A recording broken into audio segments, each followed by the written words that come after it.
And when you want something, all the universe conspires in helping you to achieve it. And this is the line around which the whole novel and the story revolves around. And I am sure that you are smart enough to identify which book we are going to review today, and that is none other than The Alchemist. Well, most of you know that this is the most famous novel, but do you want to know how my views about it are? Then let's get started.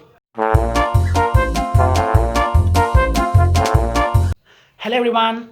Thank you very much for watching ATP, that is Among the Pages, where I talk about books and the content written among their pages. The Alchemist, the book by Paulo Coelho, a Brazilian author. This book has gained immense popularity, calling itself a potent life lesson book and a life-changing book. This book basically revolves around a person called Santiago who tends to find a treasure in Egypt beneath the pyramids. But you might think, what makes this book so special, and what makes this book being recommended by a whole lot of intelligent and popular people? Many consider it as a potent life-changing book. But why is it considered so? Isn't it a common lesson? Isn't it a common story? But I would say no. Though the whole story seems to be common, but the crux around which the book has been revolving is way more beyond. A person who is actually reading this book must keep in his mind that though this was a book of complete fiction, it has a whole lot of life-changing content in it. There are basically three things in this book which gives us the importance and gives us a glance about it. Let's see what those three things are before we enter into what the story actually is. The first thing which actually speaks in this book is where you live is the treasure. Yes, the place where you live or where you believe in is actually your treasure. But you might think, I know that where I live and is it the treasure? But yeah, this book basically describes the act that to understand that the place where you live or the place where you believe in is actually treasure, you need to go out and explore the world. Only when you tend to explore the world, you tend to understand that your place is literally the bliss. The second point which this book mainly emphasizes on is tend to follow your heart. If at all you fail to follow your heart and you tend to struggle between the contents which you see in this world, you could never reach your thought or your destination. Only when you follow your heart and understand what is actually going on in your life, which must be modified or changed so that you can actually reach your goals. The third point and the most important one which is emphasized in this book is you need to metamorphosize yourself to achieve something. In this book, the alchemist, in unseen, turns the lead into gold. In the same way, we in our lives are actually lead, and we need to tend to change ourselves into gold so that we could actually be productive. Now, you must be wondering what the storyline or the plot is and why is it so intriguing or important. So coming to the storyline, I will be summarizing it briefly in 2 to 3 lines. This story revolves around a person called Santiago who lives in Spain. He gets a dream one day when he sits under a sycamore tree that there is a treasure under the pyramids in Egypt. He, Santiago, being a shepherd, doesn't have enough money to move to Egypt. So he begins his struggle in moving to nearby places, nearby markets, and selling his sheep so that he can actually travel to Egypt. And the following scenes follow how his travels are, how he had spent his money, how did he meet new people, what did he learn from each of them, what are his life experiences, and at last, what is the actual crux of the thing which the author wanted to convey through this book. It took me a whole lot of 2 days to read this book. The crux of this book is not to complete it or finish it, but to actually understand what the author is trying to implement into our lives. I would highly recommend to annotate most of the statements which were subtly put into this book. Do you mind me saying that, to be honest, this book needs 2 readings?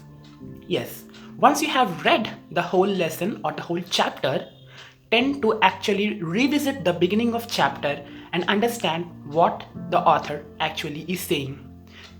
I am saying this because in the initial of the book, where there's a dream to Santiago that there's gold beneath the pyramids, it's not actually gold which the author is trying to indicate to. He's actually telling about the treasure or the destiny or our dream which he has compared with gold.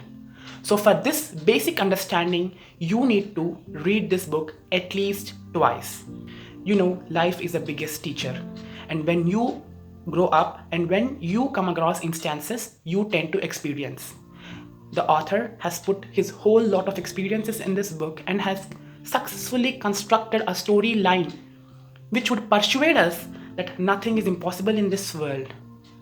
In this book, as in the typical novels where the protagonists can achieve anything, the protagonist of this novel seemed to be little fearful, and to be honest, he bends himself to the worldliness. That is, he has all the emotions such as love, lust, he has fear, he has anger, he has ignorance, and he is lazy.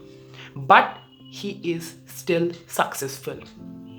The protagonist in this story actually is we ourselves. In this book, there's a whole lot of circular navigation. What does circular navigation mean is the book starts where it actually ends. Yes, in this story, the protagonist, that is the Santiago, comes across the fact that the treasure is not in the pyramids of Egypt, but is actually the same place beneath the sycamore tree. This is the fact when he learns, when he moves to Egypt and is caught by some bandits, and they threaten him to say that where the treasure is, and they claim that they also had a dream that the treasure was in Santiago's place, that is Spain, under the sycamore tree. But those bandits didn't reach out to their dreams, but Santiago did. And so he was successful in earning his girlfriend, that is Fatima, along with humongous amounts of satisfaction. It is not about money, it is not about treasure. It's about satisfaction when we achieve something. It's about satisfaction when we gain a whole lot of experience. I think because of these following reasons, this book is considered literally life-changing book. Well, coming to the literature part.